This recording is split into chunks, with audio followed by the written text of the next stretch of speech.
this is Sherry Hayes with MomDelights.com, and we're continuing our series on Homeschool Sanity. Today we're going to be talking about getting your motive straight, so stay tuned.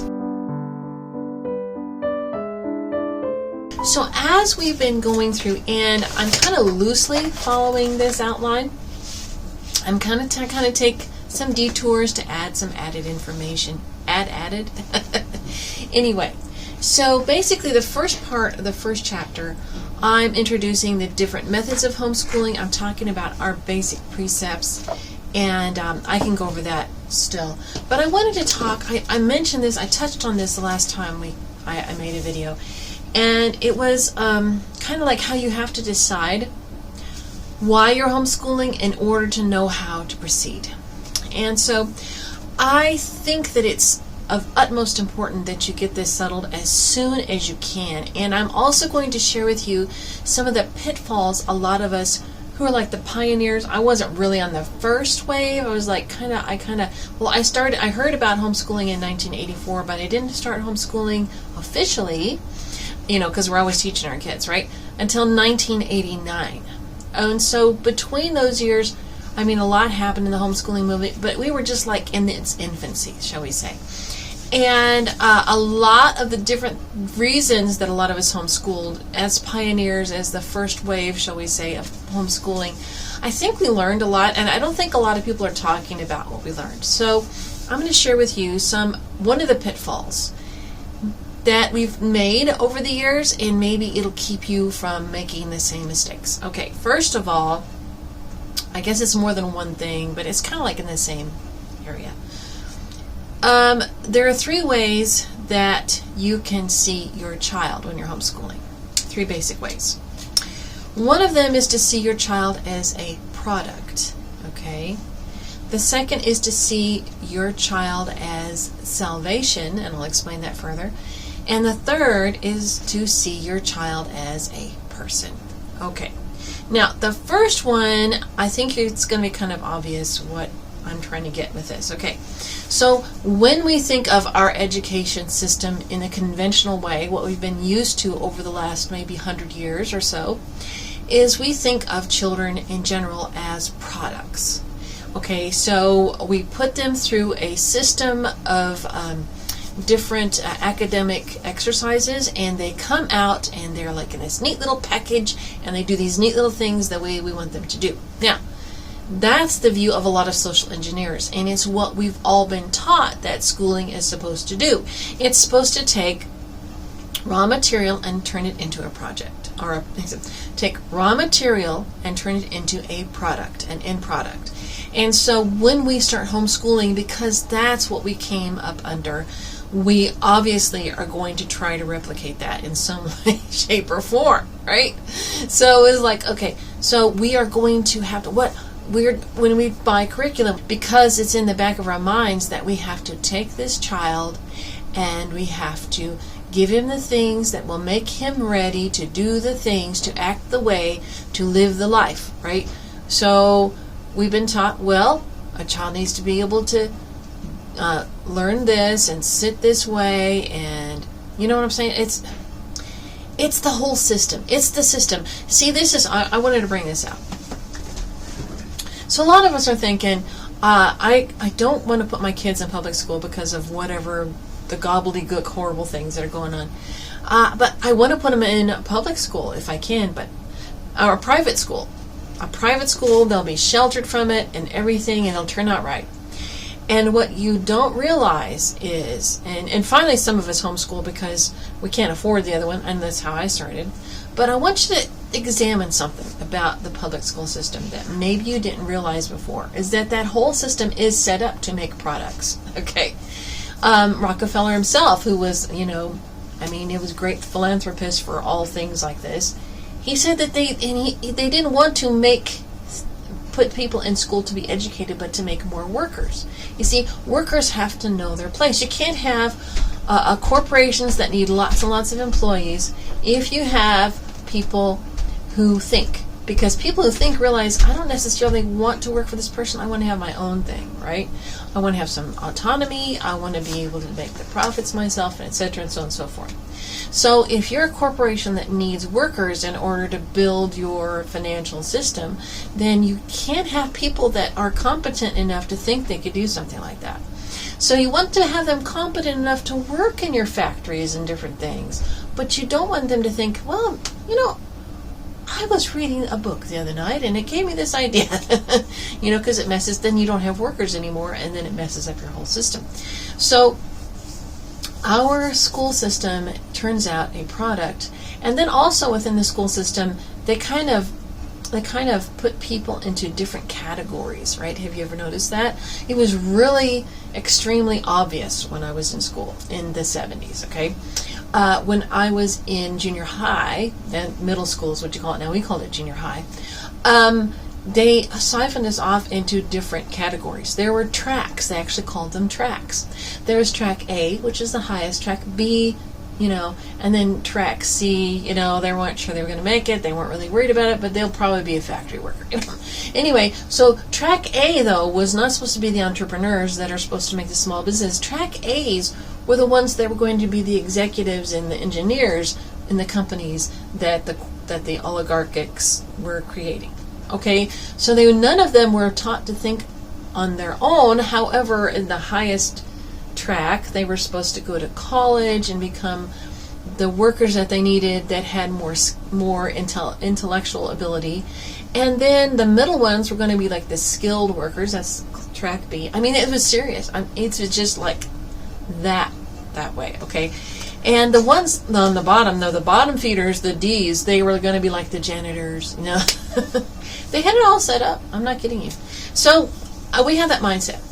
So when we take our kids home, this is the mindset I came up. I'm going to make my kids so smart, because really that was my goal. I wanted my kids to be smarter than public school kids, and I had to prove to everybody that my kids were smarter than public school kids. So what did I do? I made sure that I was going to try to make them read as soon as possible so they could do science and do math and write, and we were just going to have all this factoids and everything, and my kids were going to be brighter and better than all the other kids, all right? And so what happened? My first daughter didn't really read a novel until she was 12. God has his way of messing with us, doesn't he? So anyway, and I actually knew a family, and the father was a principal of a Christian school, and they had children, and their goal, they had that goal too. Our kids are going to be brighter and smarter. And so this daughter, because she wanted to please her parents, kind of like internalized that to where she became anorexic. Now, not in the way you're thinking. She ate all the time. But what she was doing as an anorexic, she was constantly exercising. It was an achievement. It like a switch turned on in her, and so she had to be achieving. So, at church, she'd have to break away from church to do sit-ups and stuff. It was just like an obsession. It was a total obsession. And not everybody's like that. I'm just saying that's an extreme case. But what we do when we put that mindset, we have that mindset, and we're doing the thing, and we're doing the classical education thing, to where I'm not saying classical education is bad. I like classical education, don't get me wrong. But you can have this mindset, which is about anything you do, but classical education kind of lends itself more to it, and I'll explain why in a minute. I'm not against classical education. Do not say that about me. But what I'm trying to say is sometimes we can take these different things and take them to the extreme to where we have to check off these boxes, and it's not necessarily good for the child. It's good for our own ego, right? Because we're proving something to ourselves or to someone else, and so it's an ego trip. Okay, so having said that, now then there's the child as the salvation. Okay, and I'm afraid I was caught up in this idea too. And that is that my children have to be the best Christian examples ever born, because we need to save this world, right? This world is going to hell in a handbasket. America is sucking, okay? So my children are going to save this America by becoming the best Christians and having the best Christian families, and on and on and on. And so we were just going to make everybody obey and fit into these little things and everything like that, okay? And what I did not realize, and what a lot of us did not realize, is that when Jesus talked about the leaven leavening the whole lump, which he was talking about 3 measures of flour, it takes time. And God is not in a hurry. And so he's going to take our children, and they're each going to have their own path to Jesus. Now, I will also talk about the real motivation in a minute. But when we take that motivation that our children have to save the world, it makes a lot of messes. I'm just letting you know. It makes a lot of messes. And it's also about our spiritual ego, if that's a thing. I think it's like our religious spirit, our religious ego. It's not really a Christian ego, it's more of a religious ego that we might have. Okay, so the third thing would be, and this is the right thing, is to see each child as a person. You know, none of us are human doings. We're all human beings. We are eternal creatures. We are made in the image of God. God has an eternal purpose for each of us, and it's different, and it's unique, and we're all made these different ways, and we do these different things, and guess what else? Every person's path to Jesus looks different, okay? And in some families, when they're seeing that, you know, we talk about the Lord all the time, we're always praying, we're always doing hymns, some kids that's like, ew, right?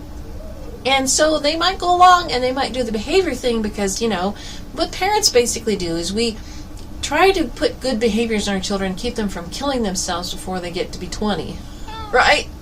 And then hopefully they'll start getting their own sense, you know what I'm saying? So that we're a lot about behavior as parents. And so kids can, if you don't make the distinction, your kids can think that Jesus and behavior are the same thing, right?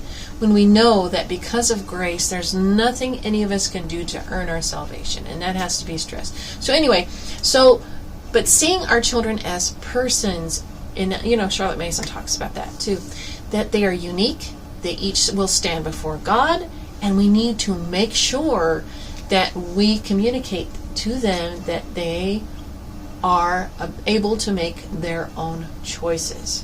That God is not a God who forces himself on anyone. Now, we still have to be strict with behaviors because we have a responsibility. We still have to be responsible to share our faith and to live our faith and to do Christian stuff with them, okay? But always with the understanding that if they don't choose God, then we still have to see them as a miracle, and we still have to believe that they're going to come to the Lord. Okay, having said that, let's see. So the true reasons to homeschool, well, there's actually 3 reasons to homeschool. Now, you're not doing it as a product, to make a product, whatever kind of product it is. If it's a Christian salvation product or a government, you know, smart product, whatever it is, that's not your job. Okay, just get that out of there. But within that, you still have a responsibility towards your child. You still have a responsibility to keep them from the evil that would hurt them before they're able to decide for themselves. That is a God-given responsibility, and he'll hold you responsible for that. So that's something, and I know, you know, so many regrets, you know, right? So we weren't responsible. What is it going to matter to you that people thought you were stupid for homeschooling? You lost the income from homeschooling. You had to take a lot of time out of your life to homeschool. But you'll know that you are responsible to do the best with your child. Even if they reject it in the end, you still have a responsibility, right? And so that's the number one reason why we homeschool, is because Jesus said, if anyone causes one of these little ones to stumble, it would be better for him to have a millstone hung around his neck and be cast into the sea, right? So we have to take that serious when we're talking about children. He also said, suffer the little ones to come unto me and hinder them not. So if we don't do our due diligence and be responsible, and you know, you can't send your kids, everybody says, my public school is different. Well, how do you know that? Because I happen to know that all kinds of things happened to me in school, and I didn't know they were right or wrong because I trusted the teachers. Come to find out now as an adult, I can see what they were trying to do to me, right? And my parents would not have put up with it, but it happened, and they didn't know, and I didn't know to tell them. How many things are happening to kids in public schools that the parents don't have a clue of? And maybe they don't want to know. I don't know. But anyway, we have that responsibility. We have a responsibility before God, even if it costs us something, because love always costs you something. Love is not something free and easy that you give away. It has to be sacrificial by its definition. God is love, and Jesus showed his love for the world. Why? Because he gave his whole self. He sacrificed. He suffered. And that's love. And so maybe homeschooling to you doesn't seem like too fun, but it's our responsibility. So that's the number one motivation. Even if the kids don't turn right, we're responsible. Okay. The number two is because it is a joyful experience. It's fun. I'm sorry. It just is. I mean, it's hard for me. When I was talking about how, the sacrificial part, it's hard for me to talk like that because I don't consider it a great sacrifice. I'm having too much fun. I know there are days, there are stressors, but I just love it, okay? So and for one thing, I'm watching every child of mine. I have 15 children, right? And so you would think, after you had 10, but I got to tell you, every child I ever had is a miracle to me. And it's like this awesome miracle that I get to watch grow up. 15 times I've got to watch this, and I am not bored with it, okay? I love the process. And I got to love it more because I got to be with them every day, and I got to watch their lights go on when they get a math problem right, or when they learn how to read, or when they write that essay that they're just so proud of, or they do a piano piece and they play it, or they're learning their guitar, or they're speaking Korean. Hello? I get to rejoice in that. It's so much fun. Sorry. So anyway, so you got to homeschool for responsibility, but also with joy because it's a wonderful thing to do. Sorry, I'm getting too excited. So the third thing is to create positive. I mean, you can have family memories that aren't too positive.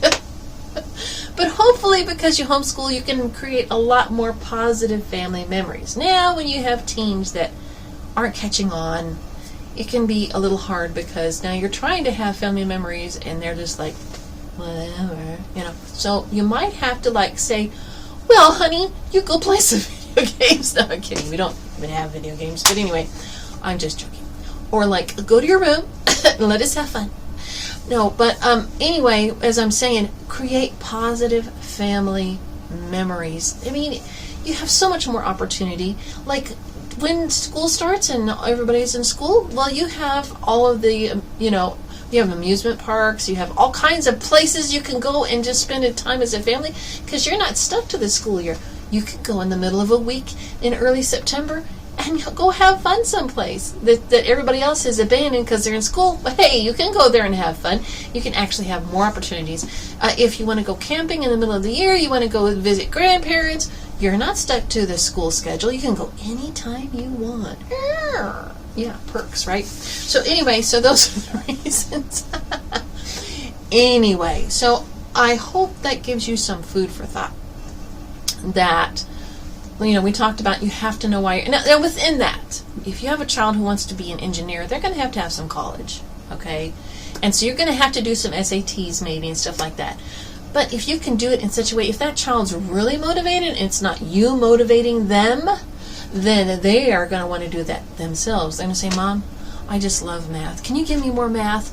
Mom, I think I want to be an engineer. Can you help me? And then guess what? And then you really don't have to drive that. The problem we get into is when we decide, they're good at math. They should be an engineer. I'm going to make it happen. That's when you're going to have some issues. Just saying. Or the mom who's the Christian, you're like, oh, all my kids are going to be ministers. They're going to be preachers. All of my boys are going to be preachers of the gospel. And one's like, Mom, I just want to be a farmer. Or, Mom, I want to fly an airplane. Well, why can't they love Jesus and fly airplanes and be farmers? But anyway, you know how we do that as parents. But let God lead you. Let the peace of God lead you. Take some time in prayer, Sit around and observe your kids and let God show you what they really are about. But don't be pushy. When your child's 8 or 10 or 12, it's not necessarily going to present itself. Some kids don't present for a while. But just go in where they're interested in the place that you're at and just kind of go with that and let God lead you. Okay, I hope this helps you. Have a wonderful day. Please like and subscribe. Bye-bye.